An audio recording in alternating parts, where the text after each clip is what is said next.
I like turtles. All right, here we go. Yeah, so this is the latest from Dungeons and Lasers. I did the Adept pledge, which was $260 roughly shipped, and that's a good thing. They have really good shipping. I mean, this literally ships from overseas, so that's not that bad considering how much stuff I got. Ooh, look at that. Ooh, oh my gosh, look at that. Look at that. This is just jam-packed in here. We got the core set. Excellent crystalline enemies there. The core set is 3 separate boxes, which is wild. Ooh, look at that. I always love, like, remembering all the miniatures that you get. We see once I painted that guy up already, and I painted him up already. He looks really cool. Yeah, so you get another one of those guys in this core box here. Yeah, look at this. This has a lot of little ones. Just the regular armies pack.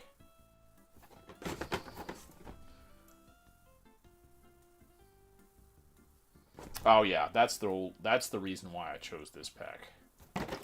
Was this miniature right here. Oh my goodness. Look at the amount of sprue. Crazy. You got the lovely detailed bases. Look at that. You got like a little scorpion there in one of the bases. Love the little details like that. Cool. That's an insane looking weapon. Look how bizarrely detailed that is. That's like some sort of like hardwood axe with a bunch of like horns all around it. Dang. The big old armored dude. Lovely textured base. But yeah. Look at the weapon with the wings. That's the thing I noticed. Just look how cool the wings are. This is very interesting scale. I should really build a couple of these guys and just see what's going on. But yeah. And then the guys with the big, huge shields, which... Or maybe this is alternative weapons, because these are like the big guys. Gorgers, multi-purpose. Made in Poland. Yeah, so it'd be 2 guys per sprue, because here'd be 1, 2. So you got 2 guys per sprue, and that means you have like 1, 2, 3. You have so many different weapon combinations. This is wild. So we'll have like bits left over after you make these guys. Look at the amount of stuff, though. That is bonkers. Bonkers. Just in one box. This is the One Armies box. And then I got of Seas and Thunder, which is another box with all sorts of interesting stuff. This had some interesting, weird-looking Gerblin stuff. The White-Eyed Dunes, which had the big sandworm, and some very cool desert-type stuff.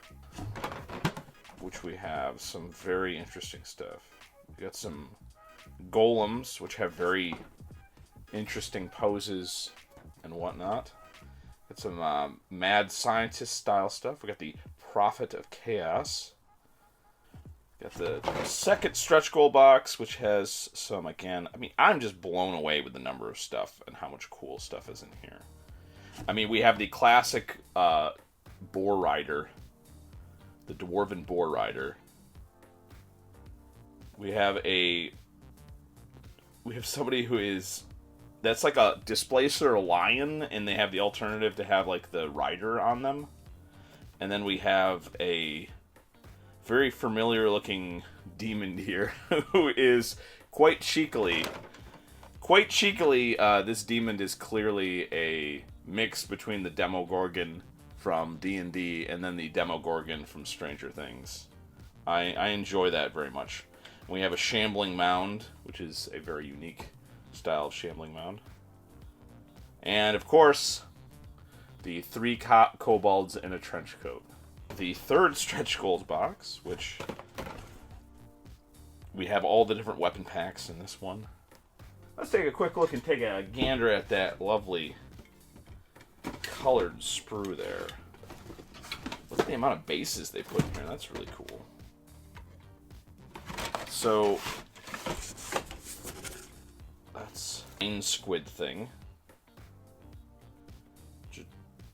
Looks like it draws inspiration from the halfling brain crab almost, as well as the guys. There's all sorts of guys in here. There's a clock. I'm trying to find the... We got the little cube here where they have the base itself. Lovely. So we have all the little banshees and the cube and the skull magus. Magnus. Other bits of sprue here. This is all the little bits and pieces from various stuff. We have the clock here. We have the clock, of course, which turns into the mimic. Oh, that's a really cool design, because the clock is just like it's a classic grandfather style clock, and then when it gets turned into the mimic,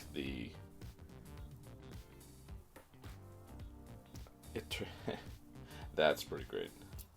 Oh, we have the rare little support here that's left over.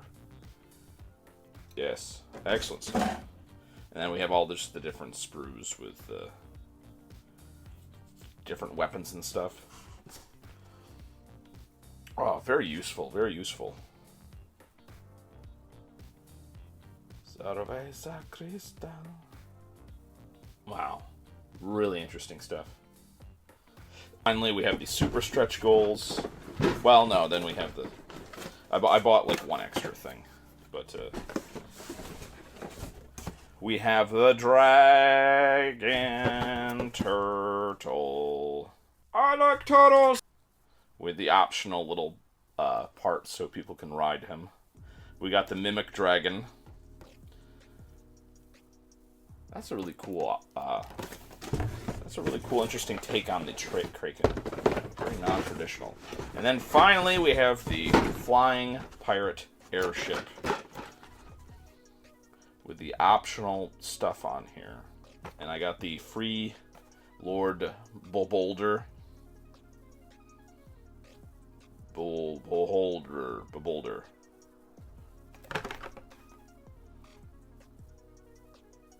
Nice little sprue and everything. This has a rotating eyeball. That's crazy. I'll have to investigate that as well. And again, I got 2, of course, of the owlbear family.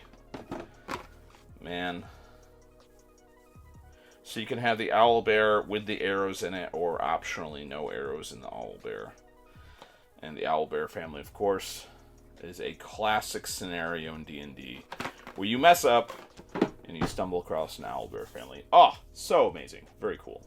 That looks like more like a little StarCraft guy, so I'm gonna definitely use this one. And then this one looks like completely different. Like this one looks like it's like... Alright, I'm gonna put together these guys. And I guess the ones I'm not gonna use are just gonna go in the bits box, I guess. Bits box. To glue together very carefully. So yeah, in the end, I just decided to paint these with a very simple color scheme. I literally just did a somewhat... well, first off, I did the Vallejo primer. I just brushed it on because I wanted to make sure that these were going to have maximum durability. You can just use spray paint. However, it was pretty cold here, and I wasn't able to do that. Vallejo primer works great on these. And for the paints, I basically just used a couple shades of purple with a somewhat diluted first base coat. And then I just did some really basic dry brushing. This was pretty much a speed paint. If you'll notice, like, the little bits on their teeth and stuff, that's nothing but dry brushing. The only spot painting that I really had to do for details is I just literally picked out the eyes with a little bit of red, and that was like literally it. The rest was just basically 2 base coats and 2 dry brushes, which is crazy because these look really good. I mean, I literally took like maybe 40 minutes with both of these. Honestly, I don't know, but I certainly didn't take that much time. It wasn't like a really rushed speed paint, but I think it really does say something about the miniatures where the details take dry brushing this well.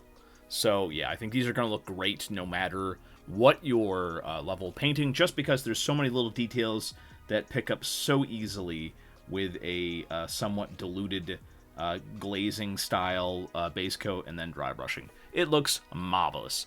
Hey, I hope you enjoyed this unboxing and speed painting video. If you're interested in more, please let me know in the comments below.